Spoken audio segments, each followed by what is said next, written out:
हमें दूरदृष्टि के साथ ही काम करना होगा। हमें आने वाले दशकों, आने वाली सदियों को ध्यान में रखना ही होगा।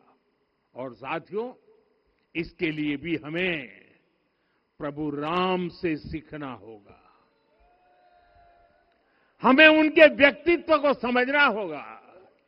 हमें उनके व्यवहार को आत्मसात करना होगा।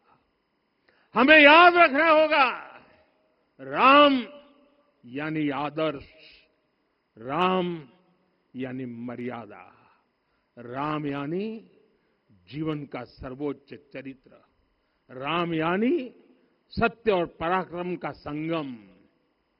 दिव्य गुणे शक्र समो रामः सत्य पराक्रमः।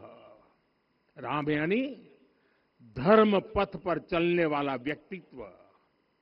रामः सत्पुरुषो लोके सत्यः सत्यपरायणः। राम यानी जनता के सुख को सर्वोपरि रखना, प्रजा सुखत्वे चंद्रस्य।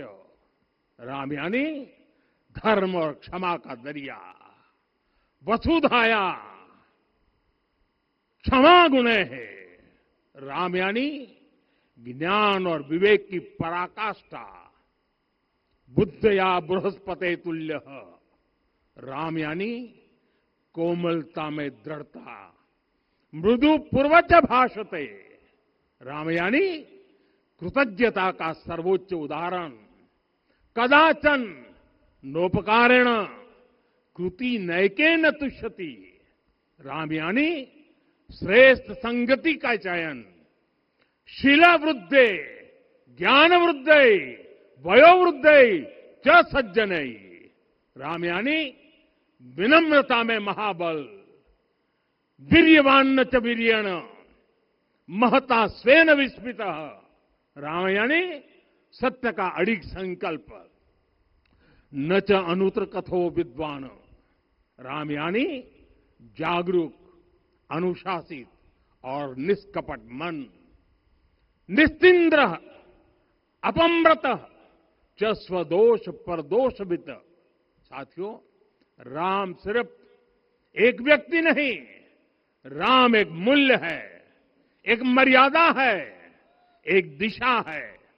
अगर भारत को साल 2047 तक विकसित बनाना है, अगर समाज को सामर्थ्यवान बनाना है, तो हमें अपने भीतर राम को जगाना होगा। हमें अपने भीतर के राम की प्राण प्रतिष्ठा करनी होगी। और इस संकल्प के लिए आज से बेहतर दिन और क्या हो सकता है। साथियों, 25 नवंबर का यह ऐतिहासिक दिन अपनी विरासत पर गर्व का एक और अद्भुत क्षण लेकर आया है। इसकी वजह है धर्म ध्वजा पर अंकित कोविदार वृक्ष। ये कोविदार वृक्ष इस बात का उदाहरण है कि जब हम अपनी जड़ों से कट जाते हैं तो हमारा वैभव इतिहास के पन्नों में दब जाता है। साथियों, जब भरत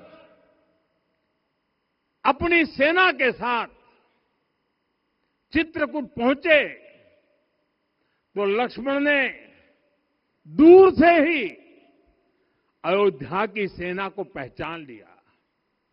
ये कैसे हुआ, इसका वर्णन वाल्मीकि जी ने किया है। और वाल्मीकि जी ने क्या वर्णन किया है? उन्होंने कहा है, विराजित उद्गत स्कंधम कोविदार ध्वजः रथे। लक्ष्मण कहते हैं, राम, सामने जो तेजस्वी प्रकाश में विशाल वृक्ष जैसा ध्वज दिखाई दे रहा है, वही अयोध्या की सेना का ध्वज है। उस पर कोविदार का शुभ चिन्ह अंकित है। साथियों, आज जब राम मंदिर के प्रांगण में कोविदार फिर से प्रतिष्ठित हो रहा है, यह केवल एक वृक्ष की वापसी नहीं है, यह हमारी स्मृति की वापसी है, हमारी अस्मिता का पुनर्जागरण है, हमारी स्वाभिमानी सभ्यता का पुनः उद्घोष है।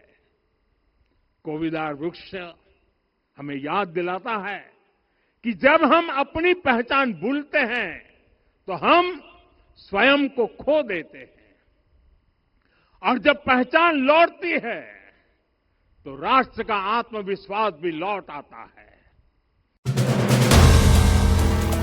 If you like the video, do like, comment, share and subscribe.